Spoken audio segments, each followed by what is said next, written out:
Bueno, seguimos con nuestra historia de Colombia. Estamos en los procesos en que se está reconstituyendo la República de la Nueva Granada. Se acuerda el tema de límites, definitivamente, y el Congreso dice muy claro que los límites de la Nueva Granada son los que dividían el virreinato del nuevo Reino de Granada de las capitanías generales de Venezuela al oriente, de Guatemala, o sea, con Centroamérica, y de las posesiones portuguesas del Brasil. Y se determinó que en la parte sur los límites serían definitivamente señalados al sur de la provincia de Los Pastos, y que se acordara ya con Ecuador, pero al sur de la provincia de Pasto. Nunca la Nueva Granada iba a permitir que el Ecuador, liderado por Flores, se tomara Pasto o Buenaventura, que era su objeto. Se le dio a la Nueva Granada la misma organización que tenía la de Colombia. Se dividieron los poderes en legislativo, ejecutivo y judicial. El legislativo se dividía en un Senado, cuyos miembros duraban 4 años, y una Cámara de Representantes que cada 2 años se le daría renovación. Al presidente y al vicepresidente se les fija un periodo de 4 años. Se prohíbe la reelección para el periodo inmediato. Los magistrados de los tribunales de justicia también deben tener un periodo, se reduce también a 4 años, por lo tanto se les quita la perpetuidad de que gozaban con la Constitución de Cúcuta de 1821.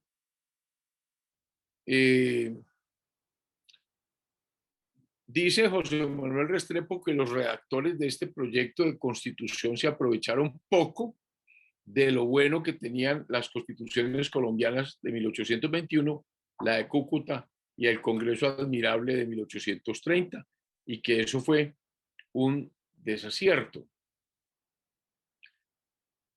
Expresa que se dejaron arrastrar un poco de las pasiones de la época, que se pusieron restricciones odiosas contra las personas elegibles para los destinos públicos, y que se le privó al Poder Ejecutivo de facultades naturales, dejándolo sin fuerza para mantener el orden y la tranquilidad de los pueblos.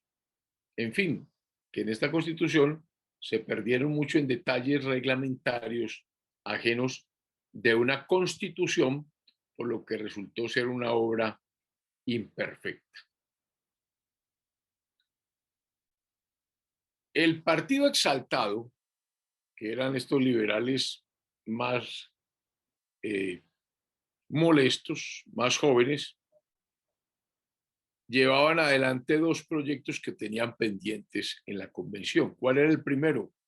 Quitarle el destino de vicepresidente a don Domingo Caicedo, estableciendo por ley un gobierno provisional de la Nueva Granada, y el segundo, expedir un decreto concediendo facultades extraordinarias al Poder Ejecutivo para que éste pudiese desterrar sin forma alguna de juicio a todos los cabecillas de la Revolución de Agosto de 1830, o sea, la de Urdaneta, la que participó en la llamada Batalla del Santuario, y borrar de la lista militar a los jefes y oficiales que juzgara desafectos al gobierno liberal de la Nueva Granada. Ambos proyectos se debatieron en sesiones secretas.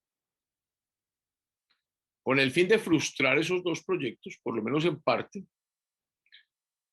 los diputados que no querían que Caicedo tuviese ese desaire, pues proponen que se le admita la renuncia, que ya había hecho por segunda vez. Por lo tanto, la renuncia de el presidente Caicedo fue aceptada el 21 de noviembre, después de acaloradas discusiones, y se acordó que al día siguiente se elegiría el jefe del Ejecutivo. En esa elección estaba disputándosela José Ignacio Márquez o de Márquez y José María Obando, que era el secretario de la guerra. Todo el día del 21 de noviembre se estuvieron disputando esa elección. Después de 17 votaciones, Obando fue nombrado vicepresidente de la República en reemplazo del general Domingo Caicedo. El 23 de noviembre, Obando presta el juramento correspondiente para entrar en ejercicio de sus funciones. Ese nombramiento de Obando disgusta a muchos granadinos porque no quieren más jefaturas militares, estaban hartos del manejo militar, y segundo porque Obando lo consideraban un hombre criado en el campo, de pocas luces, y entre otras cosas porque no había aclarado de una manera manifiesta el famoso imputación por el asesinato de Antonio José de Sucre, aunque muchos otros opinaban que no era justo que se le hiciese ese cargo y lo juzgaron inocente del crimen que se le atribuyó.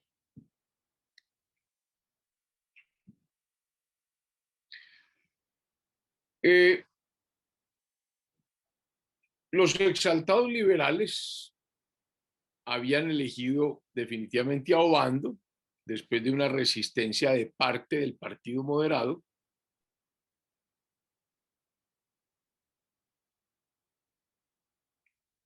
El 29 de noviembre se acuerda definitivamente el decreto de exoneración de cualquier tema a José María Obando.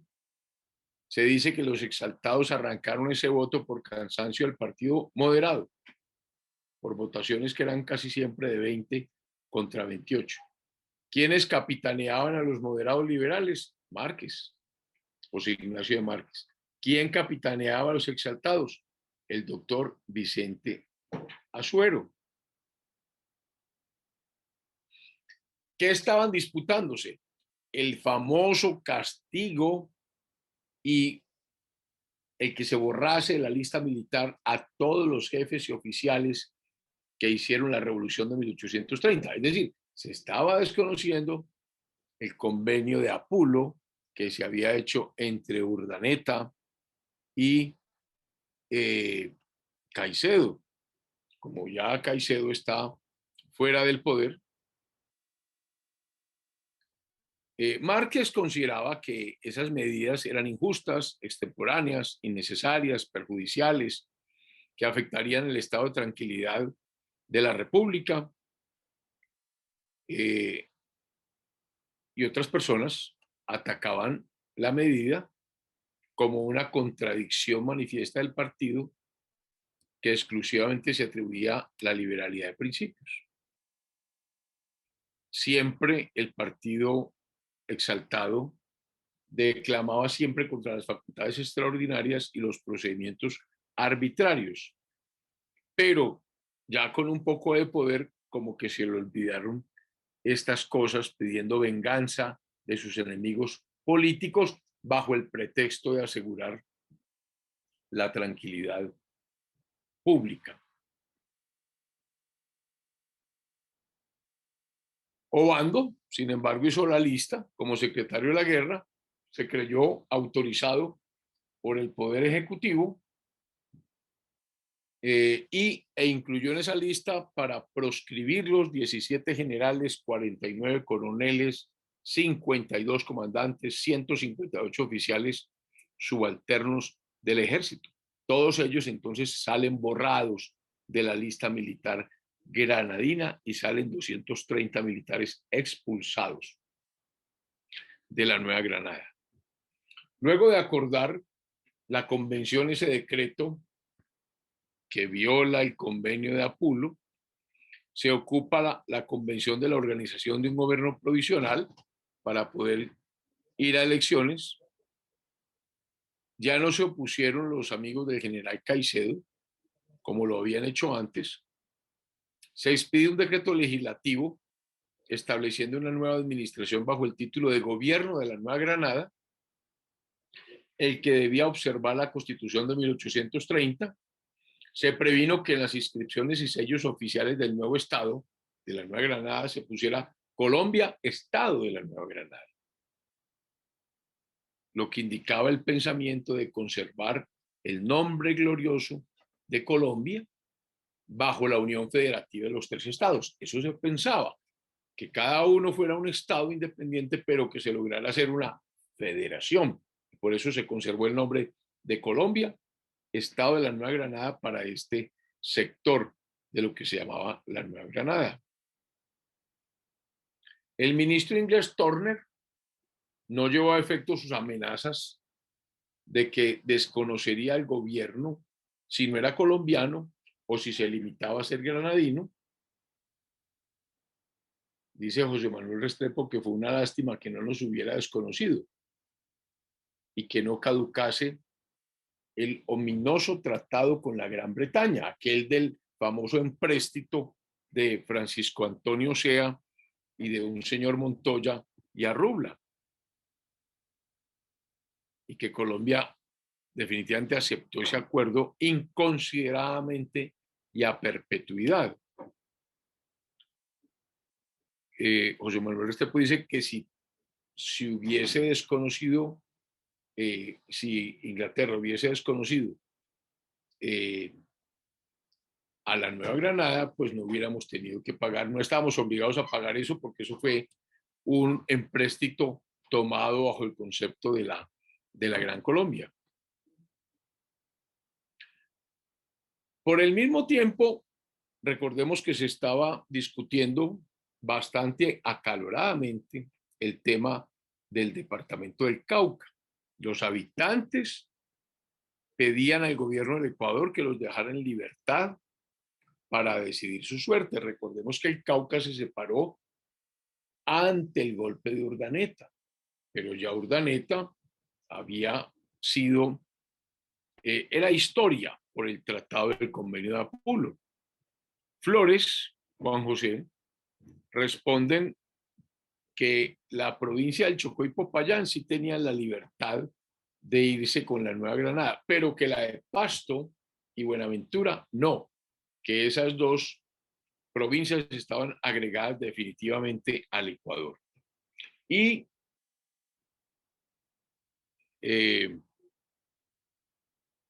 la Nueva Granada advirtió, contestando esa reclamación, se fundaba que la frontera natural del Ecuador era abajo de los Pastos y que iba a sostener que se respetase ese lindero.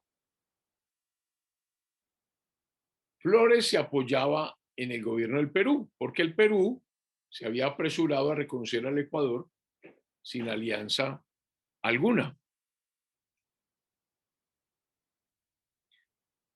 Otro proyecto que meditaban algunos habitantes era formar un cuarto estado de Colombia con estas cuatro provincias, es decir, el Cauca, y agregarla a Antioquia, y así tener puertos en el Atlántico y en el Pacífico. Y se quedarían con todo el oro de la Nueva Granada, con todo el oro que hay sobre la cordillera central y occidental. Aunque Obando no estaba de acuerdo con este proyecto, temían algunos que Obando mismo, siendo de Popayán, lo promoviera y que arrastrara a José Hilario López, su socio, porque ejercía sobre José Hilario López bastante influjo, para formarse un pequeño teatro donde figurar ellos dos exclusivamente. En el Istmo de Panamá también se trabajaba en el mismo sentido para formar un estado independiente, tipo ciudades hanseáticas allá por el norte de Alemania, con las Provincias Unidas de lo que hoy llamamos Holanda, etcétera. Por fortuna, estos temores que habían sobre el Cauca y sobre el Istmo no se llevaron a efecto, y los diputados de Panamá vinieron a la convención de la Nueva Granada. Con respecto al tema del Casanare, que era otro de los problemas que se tenían, ya había Casanare nombrado diputados, pero hubo que rehacer las elecciones, habían sido declaradas nulas. En esta provincia del Casanare había un partido fuerte de venezolanos que pretendían unir Casanare a Venezuela. El general Moreno se había decidido por la unión a la Nueva Granada y entonces contrarrestaba con su influjo los esfuerzos de aquella facción que pensaba unir esto a Venezuela. Moreno obtuvo la superioridad y el 21 de diciembre de 1831 consigue que el colegio electoral declara reincorporada desde ese día las provincias del Casanare al territorio de la Nueva Granada y es nombrado Moreno diputado para la convención granadina. Moreno entonces va inmediatamente a la capital y contribuye con su voto a las reformas constitucionales. Año de 1832.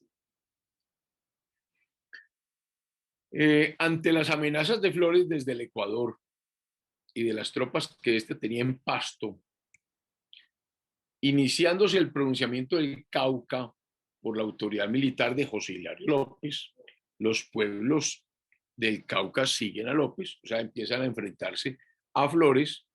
El cantón de Popayán, el 7 de febrero de 1832, hace un acta y se reincorpora a la Nueva Granada.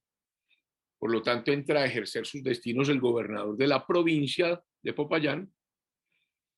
Cali, Buga, Cartago y todos los demás cantones del Valle del Cauca imitan el ejemplo, igual que los cantones del Chocó, el cantón de San Juan o Novita en el Chocó, por lo que la provincia del Cauca, la de Popayán y la del Chocó quedan reincorporadas al territorio de la Nueva Granada y hay gran júbilo en todas partes porque lo deseaban ardientemente y esperaban con ansia que el gobierno granadino extendiera su mano protectora para salir de la opresión en que yacían por parte de las tropas de Juan José Flores. La convención entonces granadina termina sus funciones constitucionales el 29 de febrero de 1832. Firman los diputados, presididos por el famoso obispo de Santa Marta, José María Esteves, la nueva constitución para el Estado de la Nueva Granada. Se manda a ejecutar el 1 de marzo el vicepresidente encargado del Poder Ejecutivo, el general José María Obando. Dice José Manuel Restrepo que esta constitución se resentía demasiado de la época de pasiones en que se daba, que en el poder legislativo nada había de nuevo respecto de las constituciones anteriores, pero se extendió acaso demasiado el derecho de sufragio en las elecciones primarias. Recordemos que eran indirectas. El pueblo elegía representantes y esos representantes elegían los electores. Y que como había tanta ignorancia aún, pues no era bueno, dice Restrepo. Lo cierto del caso es que el presidente se puede elegir por 4 años, sin facultad para reelegirse en el próximo periodo, y que si faltaba pues un vicepresidente nombrado de la misma manera y por igual término desempeñaría el poder ejecutivo.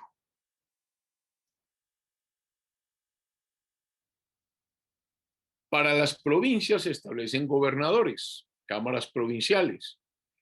En los cantones habían jefes políticos, consejos municipales y jueces de primera instancia. Y entonces se dieron a las parroquias, alcaldes y jueces que conocieran de los negocios de menor cantidad. La Constitución de la República o Estado de la Nueva Granada se proclama el 9 de marzo de 1832.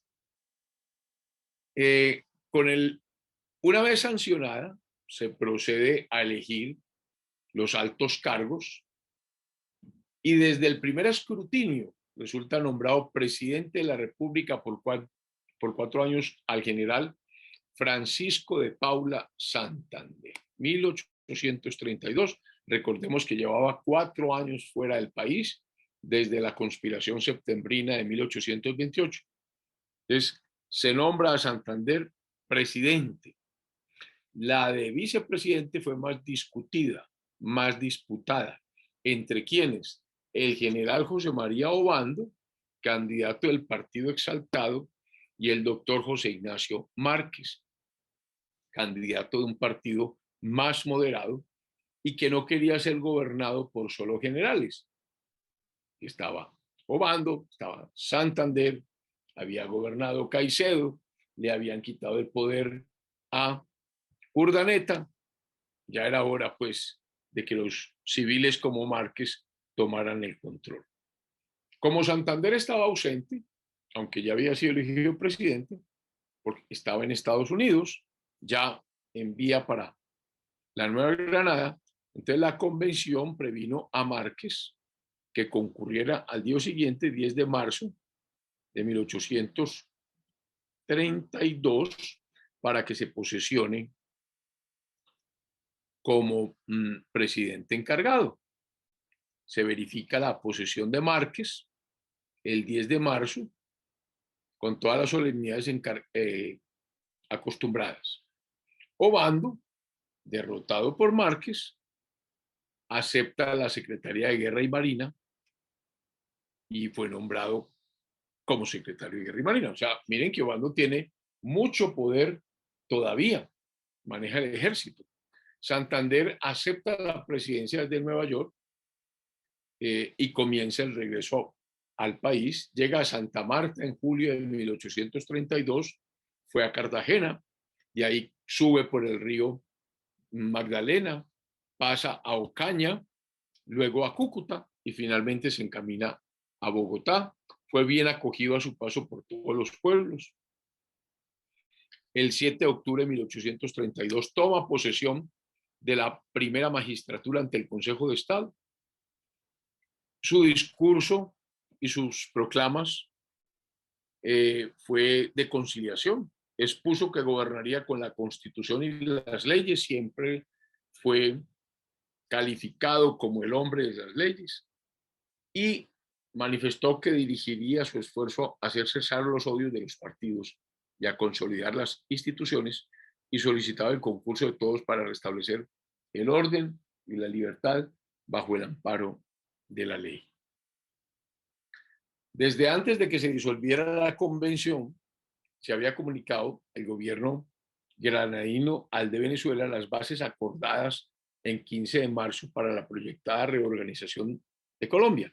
Cuando el presidente de Venezuela recibe aquella nota, su Congreso se hallaba reunido, ambos poderes colegisladores estaban dispuestos a entrar en convenios con la Nueva Granada, constituida ya, para restablecer a Colombia. Ojo con eso, o sea, manteniendo la independencia de cada estado, pero con la idea de una federación.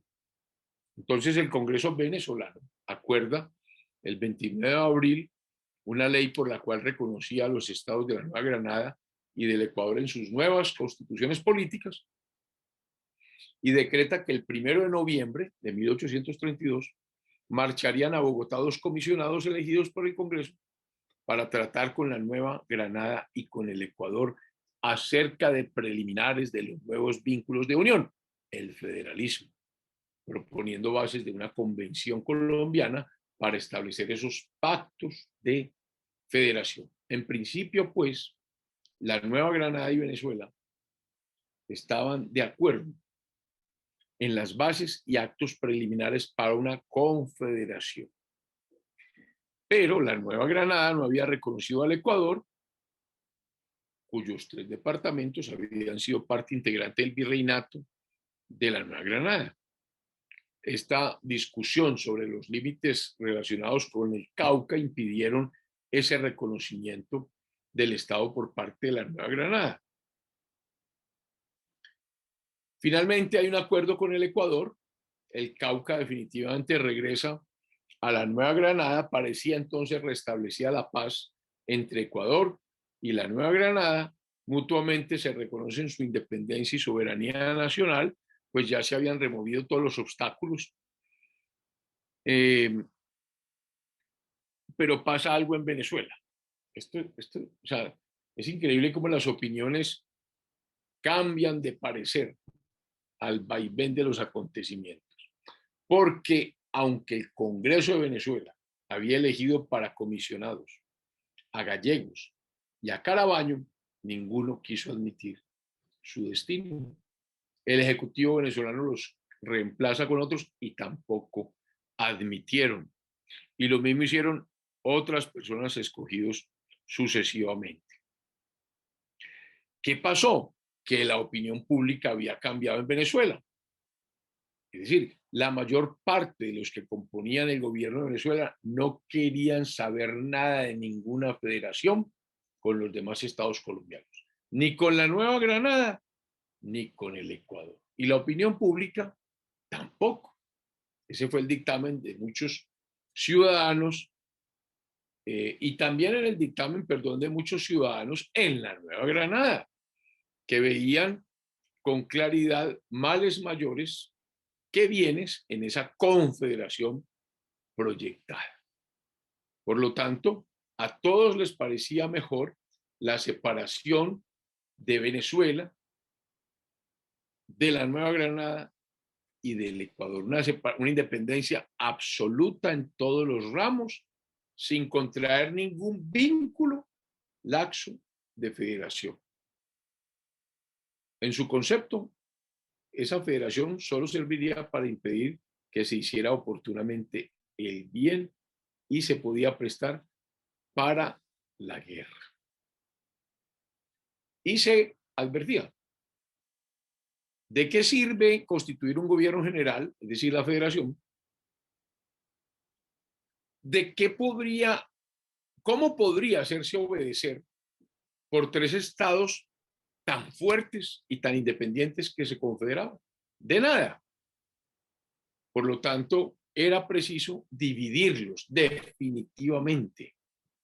Ninguno de los tres estados quería la federación y con razón, para no exponer en futuro su unidad y existencia a los azares de la federación. Así termina el año de 1832 y nos vamos para 1833, que dejaremos para una próxima semana, por cuanto ya se ve venir el gobierno de Santander y vale la pena detenernos con calma en este primer gobierno del llamado hombre de las leyes, Francisco de Paula Santander. Y al comienzo de ese programa haremos una pequeña paralelo de Bolívar, el influjo bolivariano con respecto a la historia pasada y con respecto al presente y al futuro. Feliz semana.